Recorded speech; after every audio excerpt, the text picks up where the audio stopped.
अतिशय प्रीति देखी रघुवीरा, अतिशय प्रीति देखी रघुवीरा,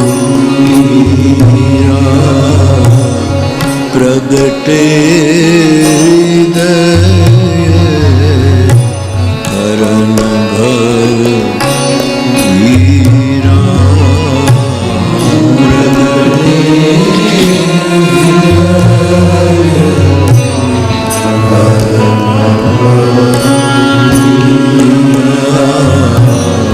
देखी रघुवीरा,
बाप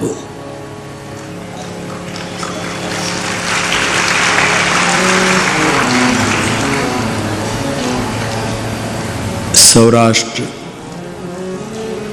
निम्बार्क धाम मोटा मंदिर લીંબડી में आयोजित 9 दिवसीय राम कथा में આજના દિવસની કથામાં આપણે પ્રવેશ કરીએ તે પહેલાં પૂરી સેવ્ય પરંપરાને પ્રણામ કરીને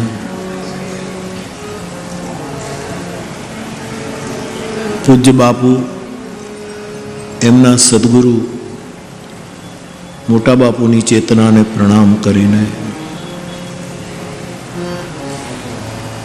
આપને પણ પ્રણામ અને આપણને રોજ મોટી સંખ્યામાં આશીર્વાદ આપવા માટે અને પોતાની પ્રસન્નતા વ્યક્ત કરવા માટે આપણા ધર્મસ્થાનોમાંથી આવતા સૌ પૂજ્ય ચરણો સંતો મહંતો સૌને વ્યાસપીઠ પરથી મારા પ્રણામ. આપણા સમાજના વિવિધ ક્ષેત્રના સૌ મહાનુભાવ, સૌ મનોરથી પરિવાર, આપ સૌ શ્રોતા ભાઈ બહેન સૌને વ્યાસપીઠ પરથી મારા પ્રણામ. જય સિયારામ. આમ તો અહીં નિમ્બાર્કી પરંપરા વિશેના એક પુસ્તકનું પણ લોકાર્પણ થયું. બાપુના સ્થાનમાંથી સતત એની માહિતી પૂરી પાડવામાં આવે છે. અમારી નિમ્બાર્કી, આપણી નિમ્બાર્કી પરંપરામાં બધા મહાપુરુષો પણ એના પ્રયાસમાં છે, પરંતુ મને જે જનતા તરફથી પૂછવામાં આવી રહ્યું છે કે બાપુ, અમે બધા જ આ નિમ્બાર્કી પરંપરાનું સ્મરણ કરીએ, આચરણ કરીએ એવા કોઈ નાના નાના સૂત્રો ખરા? આમ તો તે દિવસે આપણે વાત કરી કે આપણા નિરંજનભાઈએ તો આખું કેટલું મોટું શાસ્ત્રમાંથી શોધીને આપણી પાસે એક નોંધ આપી. તો મારે આપને નિંબાર્કી પરંપરાની પહેલાં એક પંચસૂત્રી વાત કરવી છે, જે આપણે બધા જ બાપુ પ્રણામ.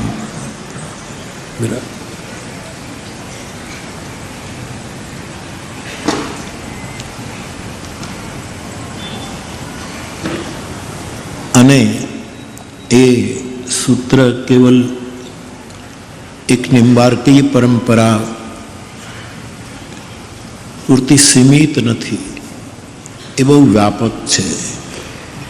જે વસ્તુ વ્યાપક ન હોય અને મારી વ્યાસપીઠ સ્પર્શ ન કરે, એવોઇડ પણ ન કરે, પણ હું આમ થોડુંક તરીને નીકળી જાઉં, આ મારો સ્વભાવ છે. આ 5 સૂત્ર એ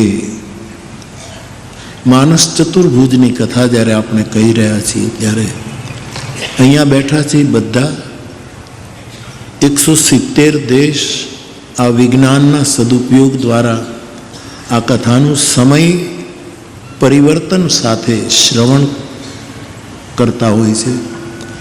એ બધા જ જો પૂર્વગ્રહ મૂકી દઈએ અને એના અનુગ્રહ માટે આપણા હૃદયને ખુલ્લું રાખીએ, તો આ 5 એવા સૂત્રો છે જે જગતની કોઈ પણ વ્યક્તિ એનું આચરણ કરી શકે. વળી મારા અવલોકને મેં થોડું ઘણું ગ્રંથોનું દર્શન કર્યું હોય સંતોની કૃપાથી, એના આધારે પણ અથવા તો ગુરુ કૃપાના આધારે આમાંના ક્રમમાં ફેરફાર છે. બાકી રામાનુજ પરંપરામાં પણ આવા સૂત્રોનો ઉલ્લેખ છે. થોડો ક્રમ ફરી જાય છે. અહીંયા આ પહેલું છે તો ત્યાં ત્રીજું છે, અહીંયા આ બીજું છે તો ત્યાં ચોથું છે. આટલો જ ફરક છે. ભગવાન મધ્વાચાર્યને પ્રણામ કરીને તો એમાંય શબ્દો જુદા છે, કરીબ કરીબ અર્થો એક છે. તો મારે આપની સાથે જે સંવાદ રચવો છે, આપની જે જિજ્ઞાસા છે કે વધારે ને વધારે સરળતાથી અમને, આમ તો મેં ફરી એક વખત કહું કે મારા મનમાં એવું હતું બાપુ કે હું અહીંયા 10 શ્લોકી જ લઉં, નિંબાર્ક ધામ છે એટલે, પણ 10 શ્લોકી થોડું ક્લિષ્ટ છે. પણ મારું મનોરથ જરૂર છે, ભગવાન રાધા કૃષ્ણ મને બોલાવશે, મારી જીભે બેસશે ત્યારે એનું પણ દર્શન આપણે કરીશું. પણ સર્વસામાન્ય સૂત્ર એક, દાણીભાઈ આ 5 કરી શકાય એવા છે. સાંભળો, નિંબાર્કી પરંપરા. એક ક્રમ જે છે તે આ, પછી ક્રમ ન લો તોય કોઈ ચિંતા નહીં. પહેલું સૂત્ર છે નિંબાર્કી પરંપરાનું, અને તે છે અનુગમન. અનુગમન અનુગમન અનુગમન એટલે કોઈની પાછળ ગતિ કરવી, કોઈની પાછળ પાછળ ચાલવું. પણ પ્રશ્ન એ થાય કે કોઈની પાછળ પાછળ ગમન કરવું, અનુસરવું, ત્યારે મારા ને તમારા જીવનમાં પ્રશ્ન એ ઉઠે કે કોની પાછળ અનુગમન કરવું? આ એક પ્રશ્ન ઊભો થાય. આમ તો સાર્વભૌમ જવાબ એવો આપી શકાય કે ઈશ્વરની પાછળ પાછળ અનુગમન કરવું, ઈશ્વરની પાછળ. પણ ઈશ્વર આપણને દેખાતો નથી, આપણા હૃદયમાં છે છતાંય અનુભવાતો નથી. માનસના સૂત્ર પ્રમાણે દરેક જગ્યાએ છે, વ્યાપક છે, એ આપણને દેખાતો નથી. એને પ્રગટાવવાનું એકમાત્ર સૂત્ર ભગવાન શંકરે આપ્યું છે, પ્રેમ તે પ્રગટ હોઈ મેં જાના. અને એ સૂત્ર અહીંયા છે આ સુતીક્ષ્ણના પ્રસંગમાં, જે ચતુર્ભુજમાં અતિશય પ્રીતિ દેખી રઘુવીર પ્રગટે. જ્યાં અત્યંત પ્રેમ હશે ત્યાં પ્રભુ પ્રગટ થશે. વ્યાપક બ્રહ્મ છે, પણ ઈશ્વરને આપણે જોયા નથી. આપણે હૃદયમાં છે છતાં અનુભવ કરી શકતા નથી. આપણે સંસારી માણસો છીએ. જે મહાપુરુષોએ દર્શન કર્યા હોય, જે અનુભવ કરતા હોય, એની પાસેથી આપણે આશીર્વાદ લેવાના. પરંતુ અનુગમન કરવા માટે કોઈ જીવંત બુદ્ધ પુરુષનું અનુકરણ કરવું. જો વર્તમાન છે કોઈ બુદ્ધ પુરુષ, સદગુરુ. કબીર પંથમાં જાઓ તો તુરંત સદગુરુ આવીને ઉભા રહેશે. કારણ કે જે પરબ્રહ્મ છે એની સાથે આપણો સીધો કોન્ટેક્ટ નથી, પણ કોઈ બુદ્ધ પુરુષ. સદગુરુ શબ્દ જ વાપરું. સદગુરુનું અનુગમન કરવું. હવે સદગુરુ શબ્દથી જ વ્યાખ્યા થઈ જાય કે જે સાચો ગુરુ હોય એનું અનુગમન કરવું. સદ એટલે સત્ય. બાકી રામાયણમાં એમ લખ્યું છે, ગુરુ શિષ્ય અંત બધીર કે લેખા, એક ન સુને એક નહીં દેખા. કળિયુગમાં ગુરુ શિષ્યના સંબંધો એવા થશે કે આંધળો અને બહેરો. ચેલો બહેરો હશે, ગુરુ ગમે તેટલું કહે એ કંઈ સાંભળે નહીં, અને ચેલો ગમે તે કરે એ ગુરુ કાંઈ ભાળે નહીં. આવા સંબંધો કળિયુગમાં થશે એવું તુલસીદાસજીએ ભાખ્યું છે. એવા સમયે નિંબાર્કીય પરંપરા મને તમને સરળ રસ્તો બતાવે છે કે જેમ જેમ કબીર સાહેબ કહે છે ને, સો ગુરુ સત્ય કહાવે. એ ગુરુ સત્ય, જે સદગુરુ, જે સત્ય છે, સત્ય છે એ જ ગુરુ છે. હજી બહુ ટૂંકું કરવું હોય, શોર્ટ કરવું હોય તો સત્ય જ ગુરુ છે. મારા ને તમારા હૃદયમાં વિચારમાં સત્ય હોય, ઉચ્ચારમાં સત્ય હોય અને આપણા આચારમાં સત્ય હોય તો આપણે જ આપણા ગુરુ છીએ. જેને બુદ્ધ અપદીપો ભવ કહે છે. તું જ તારો દીવો છે, તું જ તારો દીવો. અપદીપો એને વેદાંત અહમ બ્રહ્માસ્મિ કહે કે તું જ બ્રહ્મ છે, તું જ બ્રહ્મ છે. દાણીભાઈ એને હાથ પકડ્યા છે. તો સદગુરુ જે સાચો ગુરુ છે, ગુરુની આગળ સત શબ્દ ભક્તિ પરંપરા ભક્તિ યુગમાં આવ્યો છે. એના પહેલા ઉપનિષદમાં ગુરુની આગળ સત શબ્દ નથી. ખાલી ગુરુ જ છે. ગુરુ એટલે વાત પૂરી. કોઈ આગળ પાછળ લટકણિયાની જરૂર નથી, કોઈ વિશેષ.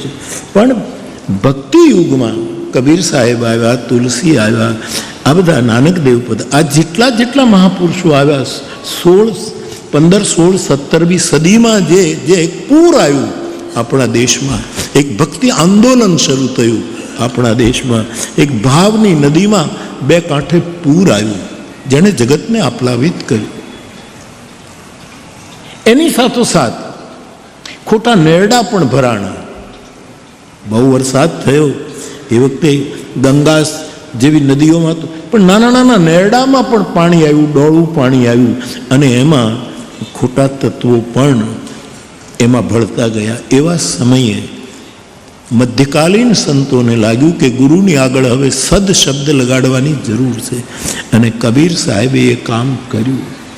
સદગુરુ સદગુરુ, સો ગુરુ સત્ય. અમારું પ્રિય કબીર સાહેબ કોને પ્રિય ન હોય, પણ કબીર સાહેબના અનેક પદો જે હું સમજી પણ ન શકું એવા કઠિન ક્લિષ્ટ હોય, પણ એમાંનું આ પદ મારું બહુ જ ગમતું પદ છે. સો ગુરુ સત્ય કહાવે. સાધો એ ગુરુને સદગુરુ માનજો. કાયા કષ્ટ કભી નહીં દેવે. જે શરીરને કષ્ટ કોઈ દિવસ ના આપે. જે માણસ શરીરને કષ્ટ આપે છે, મેં ફરી એક વખત ગીતાનું વાક્ય આપની સામે મૂકું. ભગવાન કૃષ્ણ કહે છે કે પોતાના શરીરને વધારે પડતું જે કષ્ટ આપે છે, ભૂખ્યા રહીને અથવા તો વધારે પીડિત, એ એની અંદર રહેલો મને એ કષ્ટ આપે છે, મને પીડા આપે છે. કબીર સાહેબ કહે શરીરને કષ્ટ ના આપે અને નહીં સંસાર છોડાવે. न संसार छोड़ावे, भोग में जोग जगावे। आथी कोई क्रांतिकारी पद न हो सके। कबीर साहेब ने ओळखवा माटे एक पद, नख शीख सदगुरु ने ओळखવો હોય તો એક પદ પર્યાપ્ત છે। ક્યાં જઈશું ભોગ છોડીને? એક જ ઉપાય છે, કોઈ એવા બુદ્ધ પુરુષનો આશ્રય કરીએ કે ભોગમાં યોગનું સર્જન કરીએ। ક્યાં જઈશું? અહીંના નીકળ્યા ક્યાંક બીજે ભટકી જઈશું, ત્યાંથી ભાગ્યા ક્યાંક ત્રીજે ભટકી, ક્યાં જવું? તો નિંબાર્કી પરંપરા જ્યારે અનુગમનની વાત કરે છે ત્યારે સાચા ગુરુની સાચી વાતનું અનુસરણ કરવું। એની વાત પણ પાછી સાચી, સદવચન, સદ સાહેબ અને સદવચન। ઘણી વખત ગુરુ સાચો હોય પણ ઘણી વખત એની વાત સાચી ન પણ હોય, અને એનું પુરાણ પ્રસિદ્ધ દ્રષ્ટાંત શુક્રાચાર્ય, દેવગુરુ। બલિરાજાના યજ્ઞમાં ભગવાન વામન વિરાટ બન્યા અને 3 ડગલા પૃથ્વીની જ્યારે વાત આવી ત્યારે આપણે બધા જ કથાથી પરિચિત। એ શુક્રાચાર્ય, અરે દૈત્યોના ગુરુ, સોરી, દેવના ગુરુ બૃહસ્પતિ છે। તો શુક્રાચાર્ય મહારાજે એ વખતે એને ખોટું અર્થઘટન કર્યું। બલિના માટે એનો સદગુરુ જ છે, માની લો, પણ એના વચન એ વખતે બરાબર નહોતા અને એમણે કહ્યું કે નહીં, આવો તું સંકલ્પ નહીં કર અને 3 ડગલા પૃથ્વી નહીં આપો। અને એને ખબર હતી કે આ માણસ સમર્પિત છે। સંકલ્પની પેલી જારીમાં એ પોતે સંતાઈ ગયા અને એ બધી કથા આપ જાણો। સદગુરુ અને સદગુરુની સદ વાતોનું અનુગમન કરવું, એમ નિંબાર્કી પરંપરા કહે છે। એવું મારું માનવું છે। આ બધું તમારે સ્વીકારી લેવાની જરૂર નથી। મને તમે બેહાડ્યો એટલે 9 દિવસ તો વાતો કરવાનો છું, પણ તમારી આત્મા સુધી આ વાત પહોંચે તો આઈસ્ક્રીમ તો જ ખાવો કે જો અંદર ઠંડક વળતી હોય।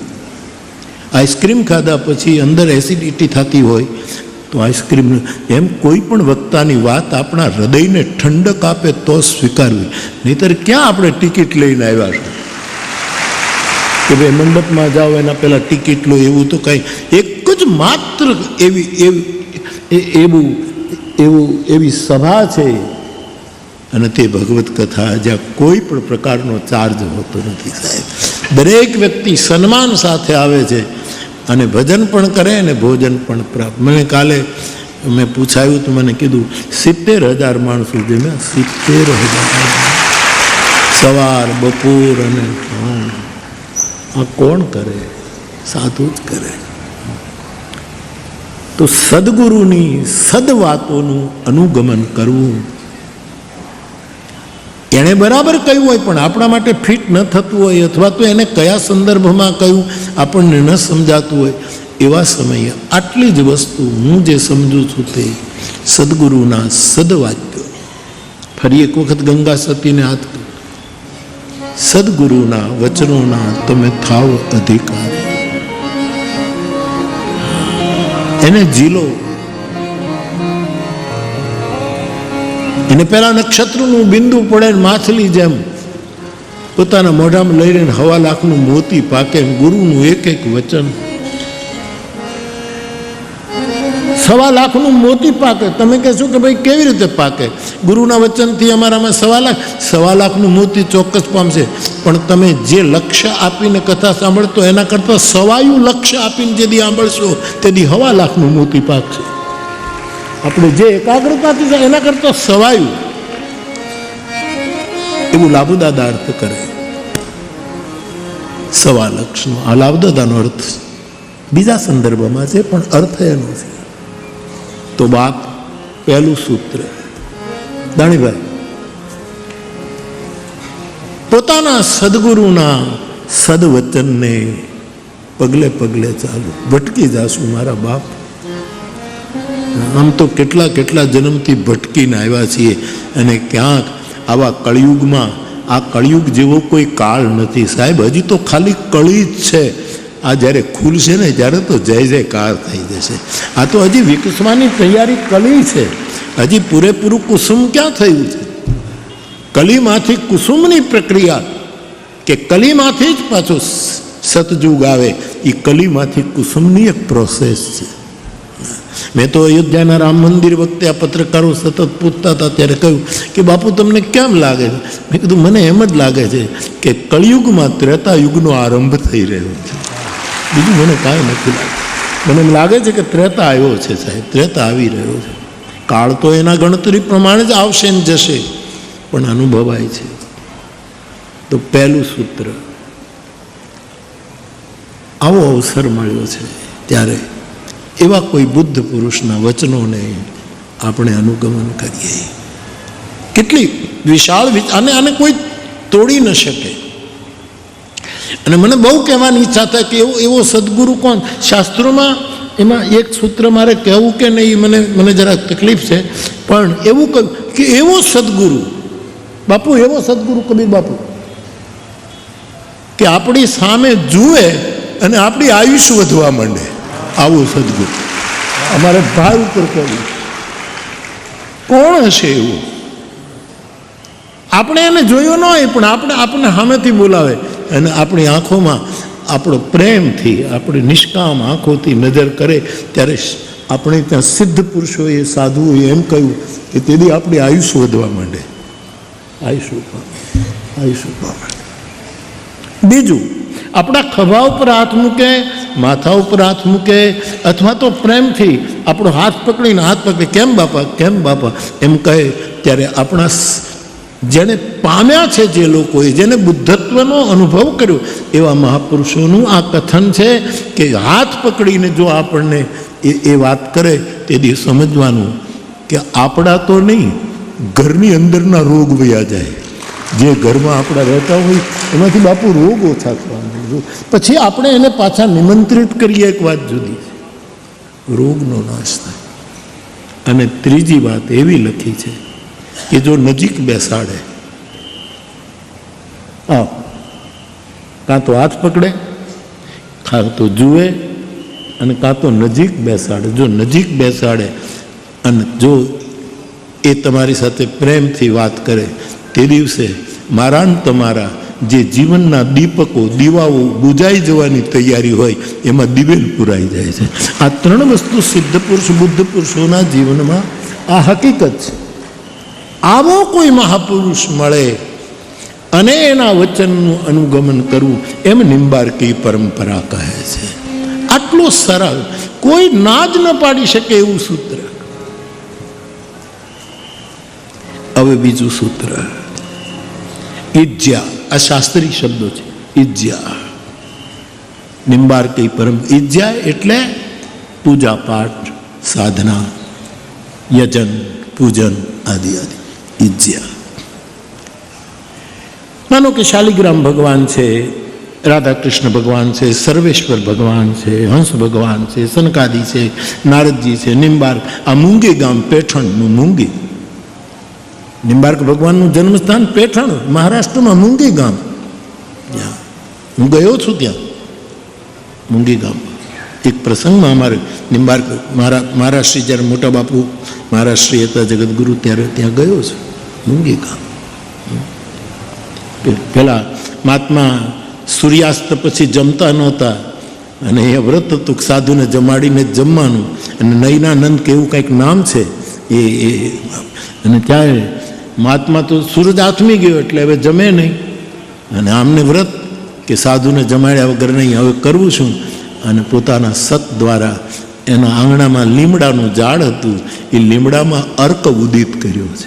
અર્ક એટલે સૂર્ય, અને એમાંથી પડ્યું નિંબાર્ક. આ નિંબાર્ક પરંપરા, જે નિંબાર્કી પરંપરામાં પછીથી જે મહાપુરુષ આવ્યા, કદાચ બાપુ હરિવ્યાસજી આચાર્ય આવ્યા. હરિવ્યાસજી, જેની મૂર્તિ અમે સેંજળમાં રાખીએ છીએ. હરિવ્યાસજી જે આખી જે આચાર્ય પરંપરા જે છે તે આવી રીતની છે. તો હું આપની સાથે એ વાત કરવા માંગુ, બહુ સરળ એની સેવા પૂજા, રાધા કૃષ્ણની સેવા પૂજા, સર્વેશ્વર ભગવાનની, શાલિગ્રામ પ્રભુની, અથવા તો જે આપણા ઈષ્ટો હોય. મારે એને સાંકડું નથી કરવું, આમ ટૂંકું નથી. તમે શિવજીને માનતા હો તો ભગવાનને નાનકડું એવું શિવલિંગ રાખીને રોજ એનો અભિષેક કરો. ઇજ્યા ચાલો, એમાંય મારે તમને બાંધવા નથી, પણ હમણાં હરીશભાઈએ આજના આ કથાના આરંભે આ મોટા મંદિર લીંબડી કયું કયું સત્કર્મ કરે છે એનું એક લિસ્ટ આપે આપ્યું. આ બધી ઇજ્જાત છે બાપુ. તમે 3 કલાક બેસીને મૂર્તિની પૂજા કરો એ તો સારું, પણ આટલા સત્કર્મો જે સાથે સાથે આ સ્થાનમાં, એ બધી જ પૂજા પાઠ છે. આ બધી જ ઇજ્જાત છે. છોકરાઓને નોટબુક આપવી, ભૂખ્યાને જમાડવા, ટિફિન મોકલવું, પ્રસંગોપાત સત્સંગના આયોજનો કરો, આ બધી મારી દ્રષ્ટિએ પૂજા તે વિષયો ઉપભોગ રત્ના નિદ્રા સમાધિ સ્થિતિ સંચારક પદયો પ્રદક્ષિણ વિધિ સ્તોત્રાણી સર્વાંગીરો.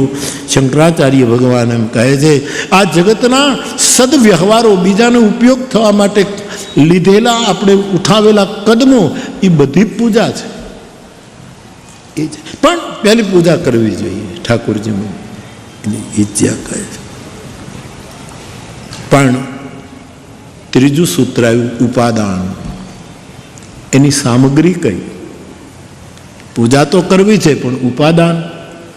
હવે બહુ જે સક્ષમ હોય એ તો કેસરવાળું જળ લે, કેસરવાળું ચંદન લે, આ કરે તે કરે, સોનાના પાત્રો હોય એવી રીતે કરે. આપણા જેવા માટે ઉપાદાન કઈ સામગ્રીથી એની પૂજા કરવી?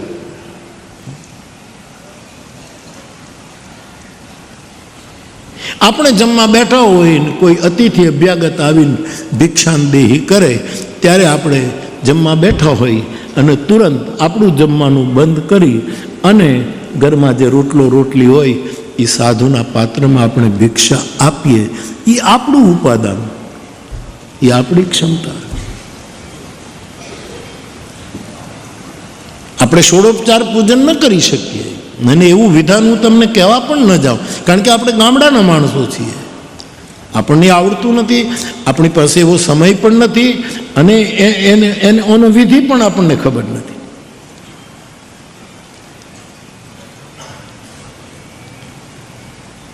મેં ઘણી વખત આ વાત કહી છે કે એક બાળક એક દુકાને ઢીંગલી લેવા જાય છે.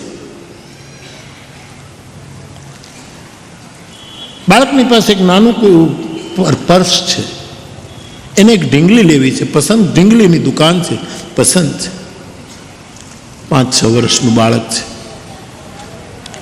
દુકાનદારને કહ્યું મને આ ઢીંગલી આપો. દુકાનદારે કહ્યું કે એ દુકાનદાર નહોતો, માલિક નહોતો, એને ત્યાં નોકરી કરનારો એ ત્યાં બેઠો હતો. એને કહ્યું કે ભાઈ આ ઢીંગલીની કિંમત તો, અને છોકરો બાળકે સમજી ગયો અને જોયું કે આ ઢીંગલીની કિંમત ચૂકવાય એટલા પૈસા મારી પાસે નથી, મારે લેવી છે આ ઢીંગલી. એમાં એની પાછળ એક સદગ્રસ્ત, એક ધની માણસ, એને કંઈક એના બાળકો માટે રમકડા લેવા હશે એટલે ઊભો હતો, પણ પેલા બાળકનું થાય પછી હું જાઉં એટલે પાછળ. ત્યારે એને પૂછવામાં આવ્યું કે આ ઢીંગલી તું કોના માટે લે છે? કે મારી બેન સ્વર્ગમાં ગઈ છે ને, એને મારે મોકલવી છે. તારી બેન સ્વર્ગમાં એટલે મૃત્યુ પામી? હા, મારી બેનને આવી ઢીંગલી બહુ ગમતી હતી અને સ્વર્ગમાં મારે એને મોકલવી છે. આ છોકરો વાત કરે, પણ એ ઢીંગલી પૂરતી મારી પાસે પૈસા નથી. હું જાણું છું કે પેલો દુકાનના થડા ઉપર બેઠો હતો, એને એમ થયું કે હું આવી 2-5 ઢીંગલી આપી દઉં, પણ હું તો નોકર છું અને હું કેમ આપી શકું? આ બધી વાત પેલો ધનવાન માણસ પાછળ ઊભો છે એ સાંભળે છે. પહેલાં પૂછ્યું કે તારી બેન સ્વર્ગમાં છે તો ત્યાં ઢીંગલી મોકલવાની, તો ઢીંગલી કોણ લઈ જશે? કે મારી માં લઈ જશે. તારી માં? કઈ રીતે? કે 3 દિવસ પહેલાં મારી માં અને મારી બેન આવતા હતા, રસ્તો ક્રોસ કરતા હતા, કોઈએ એવી રીતે ગાડી ચલાવી અને એને અમને ઠોકર મારી, એમાં મારી બેન ત્યાં જ ગુજરી ગઈ ને મારી માં છેલ્લી ક્ષણો ગણે છે. એટલે હું દોડીને આવ્યો છું કે મને ઢીંગલી આપો, મારી માને આપું, એ મારી બેન પાસે જાય તો ઢીંગલી એને આપી દે. આ વાત પેલો ધનવાન માણસ સાંભળે છે, એની આંખમાં આંસુ આવ્યા. એણે છાપામાં વાંચેલું અને છોકરાને ખબર ન પડે એમ છોકરાના પર્સમાં આ ઢીંગલીને ખરીદી શકાય એટલા પૈસા એણે નાખી દીધા. મારો કહેવાનો અર્થ આ પણ પૂજાની સામગ્રી છે. આ પણ સામગ્રી, અબીલ ગુલાલ એ તો હોવું જ જોઈએ, પણ આ સંવેદના પ્રગટ કરવી જ્યાં પીડા દેખાય એ પણ પૂજાની અને ઉપાદાન ગણજો, આ સામગ્રી છે. તો પહેલું તો અનુગમન, બીજું એની પૂજા માટેની આ સામગ્રી, ચોથું વર્ણન તો એવું છે કે વૈષ્ણવી ગ્રંથનો સ્વાધ્યાય કરવો. પણ હું એટલો સાંકડો નહીં થાવ. જે સદગ્રંથ મને ને તમને સત્ય પ્રેમ અને કરુણાના પાઠ શીખવે એવો કોઈ પણ સદગ્રંથ હોય એનો સ્વાધ્યાય કરવો. વૈષ્ણવી ગ્રંથ એ તો વૈશ્વિક છે, એટલે એનો કોઈ અર્થ એવો નથી કે વૈષ્ણવી ગ્રંથ એટલે વૈષ્ણવી ગ્રંથ એટલે ભાગવત, વૈષ્ણવી ગ્રંથ એટલે રામચરિતમાનસ, વાલ્મીકી રામાયણ, આ બધા વૈશ્વિક ગ્રંથો છે. મહાભારત, ઉપનિષદ, આ બધા વૈશ્વિક ગ્રંથો છે, વૈષ્ણવી ગ્રંથો છે. પણ કદાચ કોઈને એમ લાગે કે આમ નાનું થઈ જાય એટલા માટે હું કહું છું કે હું એને વિશાળ કરો. બાકી વૈષ્ણવી ગ્રંથમાં મારા મગજમાં આકાશ પણ નાનું પડે એટલી વિશાળતા, એવો ગ્રંથ, એવી રીતનો ગ્રંથ.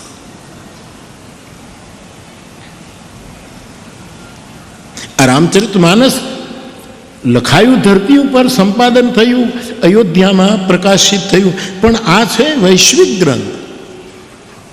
શ્રીમદ ભાગવત, ભગવત આ બધા જ વૈશ્વિક ગ્રંથો છે.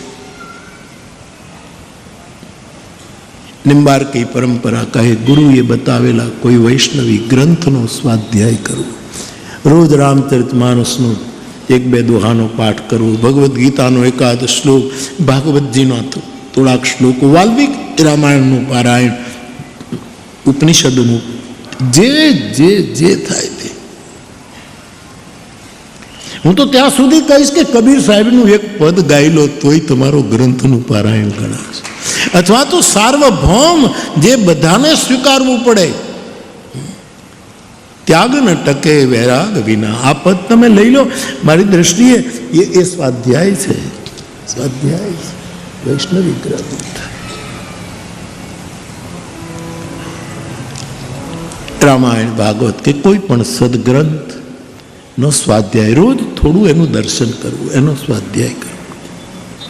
કેટલી સરળ વાતો નિંબાર્કી પરંપરાએ મને તમને આપી. એ ચોથું. અને પાંચમું લક્ષણ બતાવ્યું, યોગ. યોગ જરૂર એમાં પતંજલિ તરફ સંકેત છે કે પતંજલિએ જે યોગના 8 પગલાં બતાવ્યા, નિંબાર્કીઓએ એ યોગને અનુસરવું. જેમ કે યમ, નિયમ, આસન, પ્રાણાયામ, પ્રત્યાહાર, ધ્યાન, ધારણા, સમાધિ, જે 8, વધારે પડતું પતંજલિનો સંદર્ભ અહીંયા લેવામાં આવ્યો છે. પણ યોગ એટલે એ કોઈ પરમ તત્વ છે, એની સાથે સતત જોડાઈ રહેવું. કહ હનુમંત વિપત્તિ પ્રભુ સોઈ જબ તબ સુમિરન, તારું સ્મરણ ચુકાઈ જાય એ જ વિપત્તિ. સતત જોડાઈ રહેવું, સતત જોડાય. યોગ સતત. સાહેબ, સાહેબ, હે હરિ, ગુરુદેવ સમર્થ, હે ગોવિંદ, હે ગોપાલ, પલ પલ એની સાથે જોડાઈ રહેવું. પતંજલિ ભગવાનનો યોગ એ તો અદ્ભુત છે. પણ મારે સરળ વાત, જે મને જે સમજાયું તે આપને કહું છું કે નિરંતર સત્વ તત્વની સાથે આપણું જોડાણ બને. જરાક કનેક્શન લૂઝ થાય છે એટલે બલ્બ બંધ થઈ જાય છે. જરાક જ કનેક્શન લૂઝ થાય અને બત્તી ઓલવાઈ જાય છે. એમ ત્યાં પણ નિરંતર એનું સ્મરણ રહે. મારે આપને એટલા માટે આ વાતમાં કે 2-3 દિવસથી આ વાત વિચારે ચડી કે સહેલામાં સહેલું શું છે તો આ છે, આવો હું તમે કોઈ બુદ્ધ પુરુષનું અનુગમન કરીએ. અનુગમન કરીએ એટલે એની આજ્ઞાનું, એના વચનનું પાલન કરીએ. વચનનું પાલન એટલે પછી એને એક જ વખત જે બોલાઈ ગયું હોય એનું પાલન. 2-4 વખત બોલાવો ને પછી નહીં, એ તો આપણી હોશિયારી છે. એના મુખમાંથી જે, કારણ કે બુદ્ધ પુરુષના મોઢામાંથી હોઠ ખુલે ત્યારે એ નથી નીકળતું, વેદો નીકળતા હોય છે, ત્યાંથી વેદો આવતા હોય છે. તેથી એનું જે વચન છે એ પર્યાપ્ત છે. એની પૂજા કરીએ. લોક સેવા એ પૂજા છે, સમાજની સેવા. બાપુ સંસ્કૃતના છાત્રોને ભણાવે છે. અને તમે પ્રાઇમરી સ્કૂલ માટે તમે કંઈક કરો, તમે દવાખાના માટે કંઈક કરો, તમે સમાજના જે કંઈ કોઈ પણ વસ્તુ માટે કરો, આ બધી પૂજા જ છે. ભારતના ઋષિમુનિઓના મંદિરો નાના નથી સાહેબ. ક્ષેત્રફળની વાતને મૂકી દો ચોકડી કે કેટલા ક્ષેત્રફળમાં મંદિર ફેલાયું, પણ ભારતની મનીષા તો કહી છે મંદિર તારું વિશ્વ રૂપાળું સુંદર સર્જનહારા, પલ પલ તારા દર્શન કરતા. આપણે ભણતા હતા. વિશ્વ આપણું મંદિર છે. આપણે ભારતમાં છીએ એટલા માટે આ વખાણ નથી અને ખોટો અર્થવાદ. જેને શબ્દની ઉપાસના કરવી છે ને, ખોટું અતિશયોક્તિ ન કરાય, નહીતર એને સરસ્વતી શ્રાપ આપે. ભારતે જે દર્શન આપ્યું છે, જે ઊંચાઈએ ચિંતન આપ્યું છે, એવું તો દુનિયા અમુક વસ્તુ ન માને તો પણ ઓશોએ આ વાત કરી છે કે ભારતનું જે ચિંતન છે એનાથી કોઈ આગળ ચિંતનમાં ગયો જ નથી. આ ઋષિમુનિઓનું ચિંતન. પલ પલ તારા દર્શન થાય, દેખે દેખણ હારા રે. સમાજની સેવા. મને કાલ આ મારું જગદીશભાઈને ઘરે હું રોટલો ખાતો હતો, મને એને બહુ સરસ વાત કરી. એણે કીધું કે બાપુ જ્યારથી તમને મેં સાંભળ્યા ને ત્યારથી મેં સંકલ્પ કરેલો પ્રોગ્રામમાં 2500 રૂપિયા કે 25,000 કે જે કંઈ એ વખતે હોય એ હું ઘરે લઈને આવું. પછી 2 વાગે આવ્યો તો 2 વાગે 3 વાગે, અને અમે 2 જણા નક્કી કરી આનો 10મો ભાગ કાઢી એક ડબલામાં નાખી દો. બાપુ એ કીધું છે. આ પૂજા છે.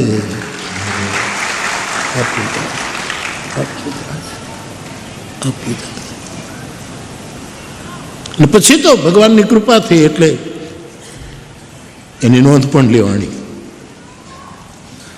મારો કહેવાનો અર્થ કે પૂજા એટલે ઠાકોરજીની પૂજા હું એ કરું છું. કેટલા કલાક બેસું છું સાહેબ મારા ઠાકોરજી પાસે. મને ગમે છે, હું એને જોયા કરું, હું એને સ્મર્યા કરવું. પણ આ સેવાને વિસ્તૃત કરવી પડશે. હજી મારા બધા સ્થાનો, ધર્મસ્થાનો આવું બધું જ કરી રહ્યા છે. એનો એક સાધુના બાળક તરીકે મને આનંદ છે. આપણા બધા સ્થાનો આ બધું કરી રહ્યા. સેવા. તમે ને હું આપણી કમાણીનો 10મો ભાગ બીજા માટે વાપરીએ એટલે ઈજ્જા થઈ ગઈ, એ પૂજા થઈ ગઈ, એ પૂજા થઈ ગઈ.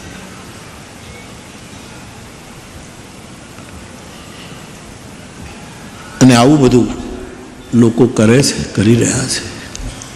એ વૈશ્વિક પૂજા છે. તો પૂજા, અનુગમન, ઉપાદાન, જે સામગ્રી આપણી કક્ષા પ્રમાણે, આપણી ક્ષમતા પ્રમાણે, આપણી ઓકાત પ્રમાણે. ઈમ્બાર્કીઓનું 3જું સૂત્ર અને 4થું સૂત્ર સ્વાધ્યાય. આમ એક વખત સ્વાધ્યાય કરવાનું હેવા પડી જશે ને, હેવા પડી જશે પછી ગીતા હાથમાં લીધા વગર ક્યાંય ગમશે નહીં. સાહેબ મારો હજી પાઠ નથી થયો, મેં હજી ગીતા નથી વાંચી, મેં હજી માણસની ચોપાઈ નથી. આ તો હું તો એ 2 નામ આપું છું વધારે ને વધારે. બાકી કોઈ પણ સદગ્રંથ ધ્યાન દેજો, એના વગર હોરવે નહીં સાહેબ. કેસર સ્નાન, ગંગાજળ હોય ને ગંગાજળમાં કેસર નાખીને કદાચ સ્નાન કર્યું હોય અને જો પાઠ ન કર્યો હોય તો એમ લાગે કે હજી આપણે નાયા જ નથી. સાચું સ્નાન તો સ્વાધ્યાય છે. સદગ્રંથનો સ્વાધ્યાય એ આંતરિક સ્નાન છે.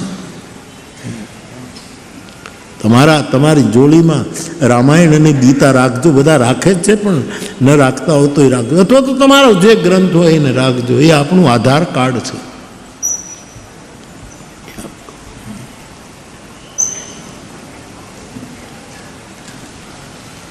તો બાપ, હું છે ને આપણે મત દેવા ગયો તલગાજર. મને તો સ્વાભાવિક કોઈ પૂછપરછ ન કરે.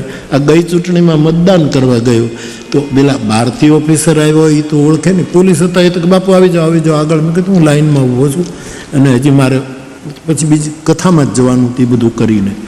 એટલે મેં કીધું કે હું આવું છું ત્યાં. તો આમાં આપણને કાંઈ ખબર નહીં, આમ પછી મનમાં એ તો થોડી ગેરસમજ હોય ને કે આપણને બધા જ ઓળખતા હોય ને, એવું કાંઈ હોતું જ નથી. કોઈ ઘણા ઓળખતા ન હોય આપણને, પણ આપણા મનમાં હોય ને કે આપણને જ બધા ઓળખતા જ હોય ને. એ પેલા પોલીસ ઓળખે એટલે બાપુ આવો આવો. પછી મહુવાના એક બે બહેનો હતા તો એ ઓળખી ગયા, પણ જે પ્રિસાઇડિંગ ઓફિસર કે ખબર નહીં કોણ હોય એ જે કંઈક હતો તેણે કીધું તમારું આધાર કાર્ડ. મેં એટલે મારું આધાર કાર્ડ. મત દેવા દેવો છે તો માફ કરજો. બીજાએ કીધું મોરારી, ઓ બાપુ સોરી. તો મેં કીધું આધાર કાર્ડ અમારું આ પૃથ્વી જ અમારું આધાર કાર્ડ છે. અમે હવામાં ઉડતા નથી, પૃથ્વી પર પગલાં રાખીએ છીએ. આ પૃથ્વી જ આધાર કાર્ડ. જગદીશભાઈનો શબ્દ, પૃથ્વી આધાર. અને તમે રામાયણ, સંતો મહાપુરુષો, રામાયણ છે ને પૃથ્વી તત્વ સાથે જોડાયેલો ગ્રંથ છે. લખ્યું કોણે? આ રામાયણ, મૂળ આદિ રામાયણ કોણે લખ્યું? દાડીભાઈ, આદિ રામાયણ આદિ કવિ વાલ્મીકીએ લખીને એ કોનું સંતાન છે? પૃથ્વીનું સંતાન. એ કોના દીકરા છે? વાલ્મીકીજી. એ રાફડામાંથી પ્રગટ થયા છે, વાલ્મીકીના. વાલ્મીકી એટલે રામાયણનો રચયિતા એ પૃથ્વી સાથે જોડાયેલો છે, પૃથ્વીનું સંતાન. અને જેમાં વાલ્મીકી કહે સીતાનું ચરિત્ર જ મહત, એ સીતા ક્યાંથી નીકળી છે? એ પૃથ્વી. એટલે વાલ્મીકી ને જાનકી બેન ભાઈ થાય છે સાહેબ. આ બધા પૃથ્વીના સંબંધો. આ શાસ્ત્રો જ પૃથ્વી પર મનન તમને ટકાવી રાખે છે. એની કૃપાથી અમારો નીતિનભાઈ કહે એમ પોથીને પ્રતાપે અમે ક્યાં ક્યાં પૂગ્યા. એ તો એ આપણને લિફ્ટ કરે, પણ આપણે લિફ્ટ થવા, લિફ્ટ છે ને કાંઈ અડધેથી ચડાય. આપણે નીચે હોય ને 5મા માળે લિફ્ટ હોય, ત્યાંથી કાંઈ કૂદકો મારી છે. એ લિફ્ટ આપણે જ્યાં હોઈએ ત્યાં આવે, ત્યાંથી એમ ઉડાન પણ જ્યાં હોઈએ ત્યાંથી થતી હોય છે, ત્યાંથી આપણી પ્રગતિ થતી હોય છે. તો આ બધા જ તત્વો મારા રામાયણના. આજે મારે રામ જન્મ સુધી પહોંચવું છે, પણ મારું પ્રવાસ શરૂ થઈ ગયો એટલે હું શું કરું સાહેબ. અને તમે આટલા ઉત્સાહથી સાંભળો છો એટલે મને આનંદ આવે છે સાહેબ.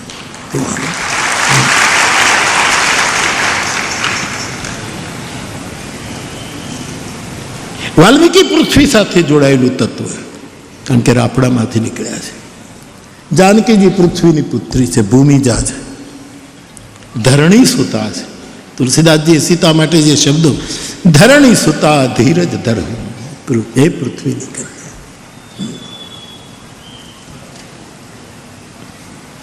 ભરત કોની સાથે જોડાયેલા છે? મારો રામ જમીન ઉપર સુવે તો મારાથી જમીન ઉપર ન સુવાય. હું ખાડો ખોદી જમીનમાં, અને જમીનમાં બધા જ મારા રામાયણના પાત્રો પૃથ્વી સાથે જોડાયેલા. આ પૃથ્વીનો ગ્રંથ છે અને મને તમને ત્રિભુવનમાં યાત્રા કરાવે છે. કાંઈ ઘટે નહીં, કાંઈ ઘટે નહીં, કાંઈ ઘટે. જાનકી પૃથ્વી સાથે, વાલ્મીકી પૃથ્વી સાથે, મારા ભરતજી પૃથ્વી, લક્ષ્મણ પૃથ્વી સાથે નહીં તો પૃથ્વી માથા ઉપર. જોડાણ તમે જુઓ, કનેક્શન જુઓ, એનો સંબંધ તમે જુઓ. એટલે રામાયણ બહુ અત્યંત રહસ્યપૂર્ણ શાસ્ત્ર છે, ગુરુમુખીથી જ ખુલે છે. લક્ષ્મણ પૃથ્વીને દાન, મારા તુલસી લખે છે.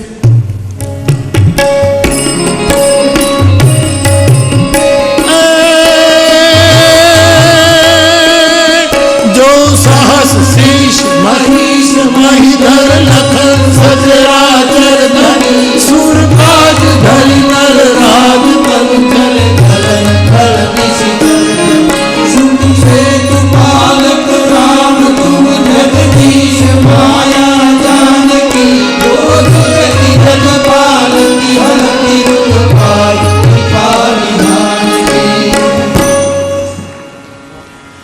બંદવ લક્ષ્મણ પદ જલ જાતા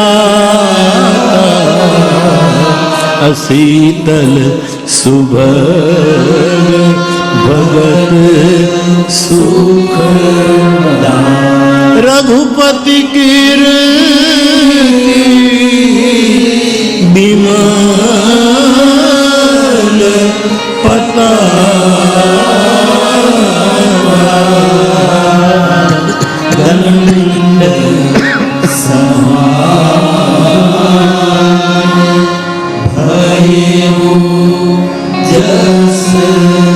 શેષ સહસ્ર શીશ જગકારણ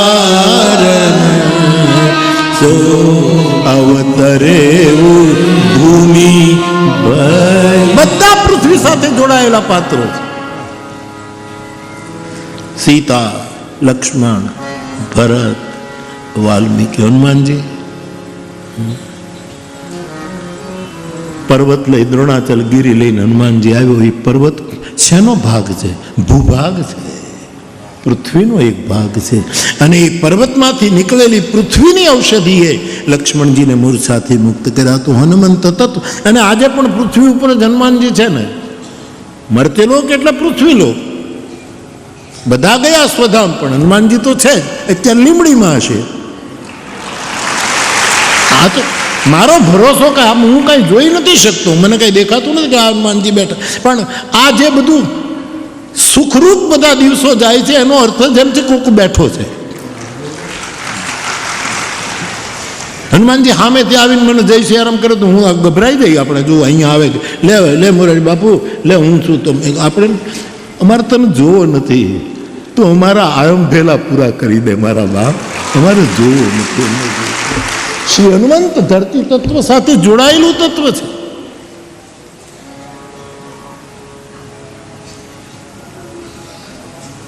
શત્રુઘ્ન રામ રાજ્યમાં જે બાધક બને છે એવા એક તત્વને પકડીને શત્રુઘ્ન એના વાળ પકડીને ધરતી ઉપર ઘસી નાખે છે. એને ધરતી ઉપર ઘસી છે, માનસકાર કરે. કારણ કે એ જે ખોટું તત્વ હતું જેણે આ આખી બાજી બગાડી નાખી, ત્યારે પણ ધરતીની સાથે જ એનો પેલો સંઘર્ષ બતાવ્યો છે.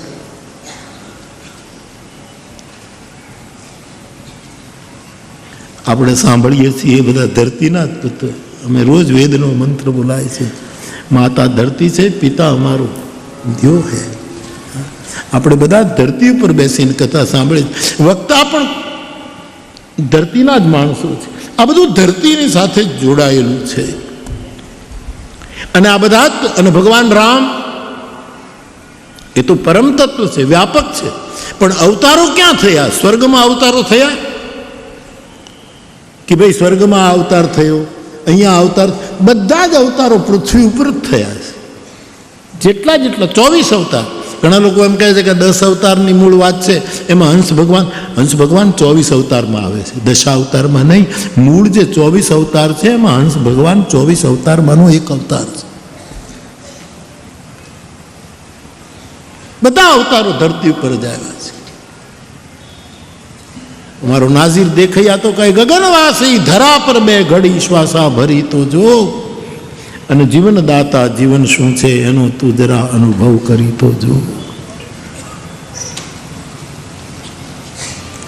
આપણે ધરતીના માનુષો છીએ, ધરતી પુત્રો, ધરતીના સંતાનો છે.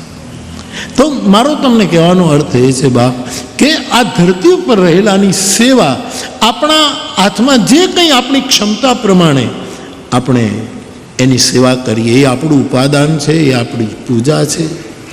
અને રામાયણ, ગીતા અથવા તો જે તમને અનુકૂળ પડે એવા ગ્રંથનો સ્વાધ્યાય કરો, એવા ગ્રંથનો સ્વાધ્યાય કરો. અને યોગ જોડાઈ રહ્યો.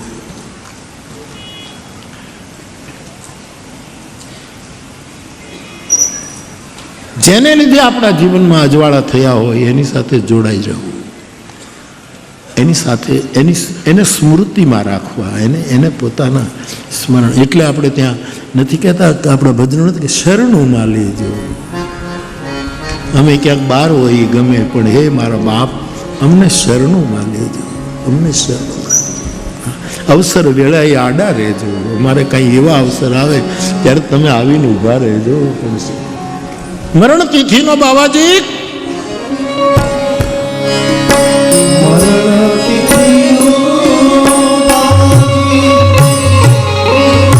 મહિમા જનો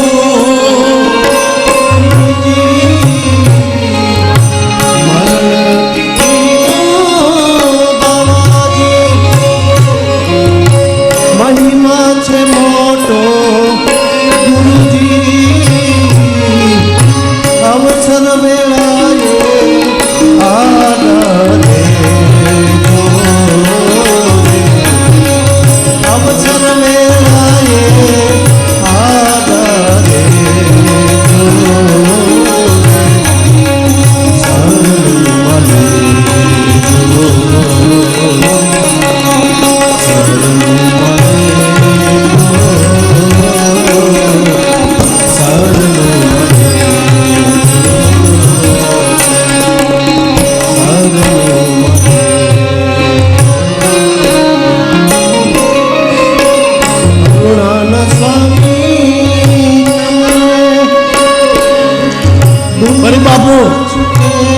પરી બાપુ બે કડી ગાવ ને બાપા આવો.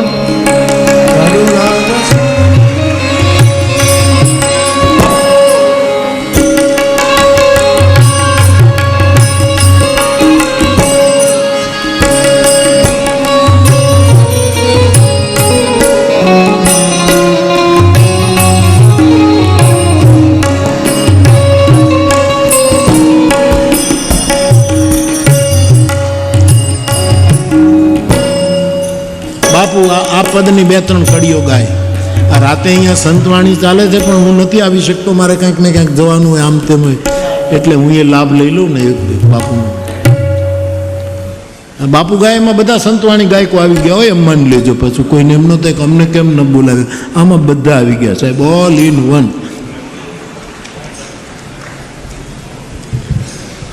તમારે જે સૂર પકડવો હોય બાપુ, હમણાં 15 મિનિટ માટે બધું તમારે હવાલે છે. 15 મિનિટો 10 થી 15 41 કડીનું ઉપાડતા નહીં મારા બાપ.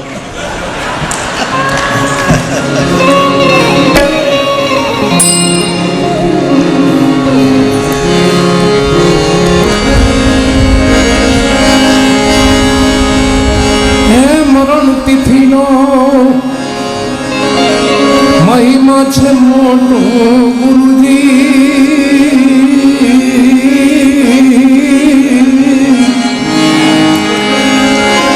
મરણ તિથિનો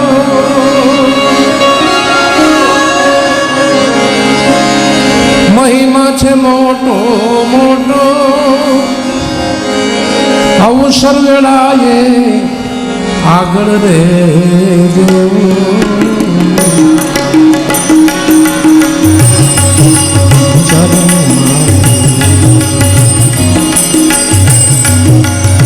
શરણમાં લેજો સતગુરુ શ્યામ,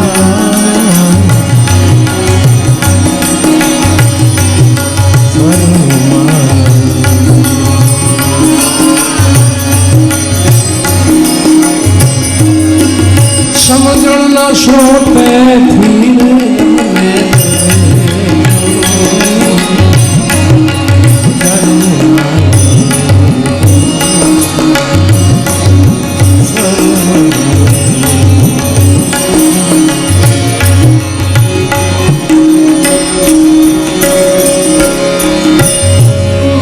કરુણાના સાગર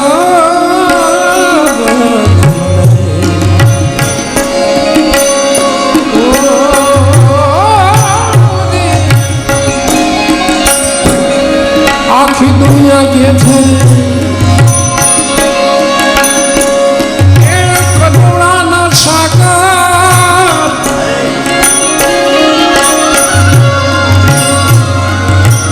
આખી દુનિયા કે છે વિરોધ સંભાળી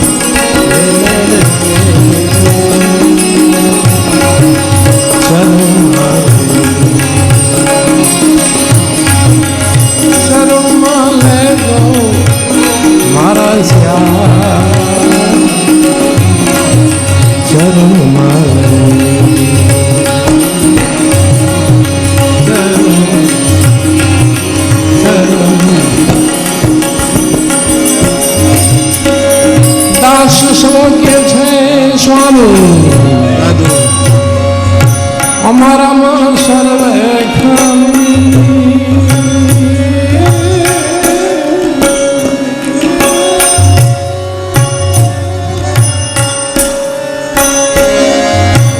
એ દાસ સવો કે છે સ્વામી અમારામાં સર્વે ખામી અવગુણ જોશો નહીં કર્યા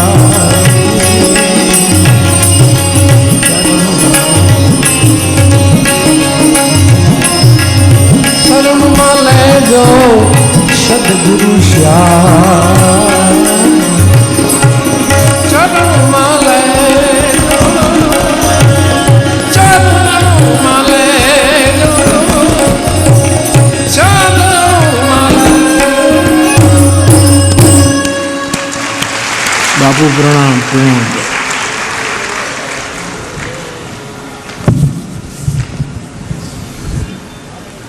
તો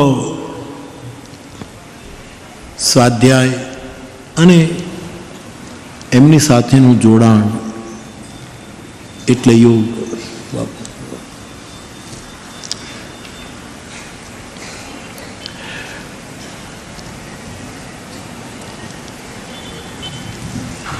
આવી 5 વાતો એ જે નિંબાર્કી પરંપરાની સરળ સૂત્રાત્મક વાતો કોઈ પણ વ્યક્તિ એને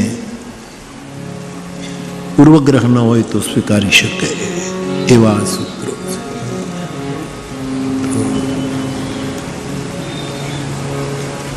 સત્યનારાયણ ભગવાનની જે ઓલી આવે ને પુસ્તક સત્યનારાયણ ભગવાનની પૂજન એ હું જોતો હતો.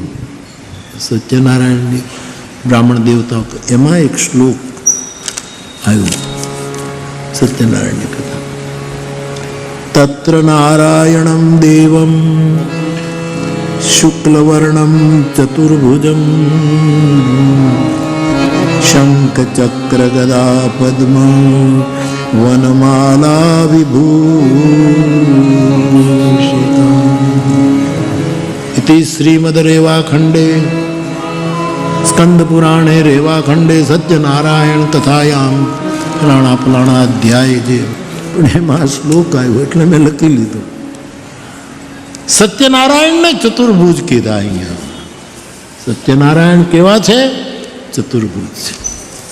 તત્ર નારાયણમ દેવમ શુક્લવર્ણમ ચતુર્ભુજમ શંખ ચક્ર ગદા પદ્મ વનમાલા વિભૂષિતા. તો સત્યનારાયણ ચતુર્ભુજ છે.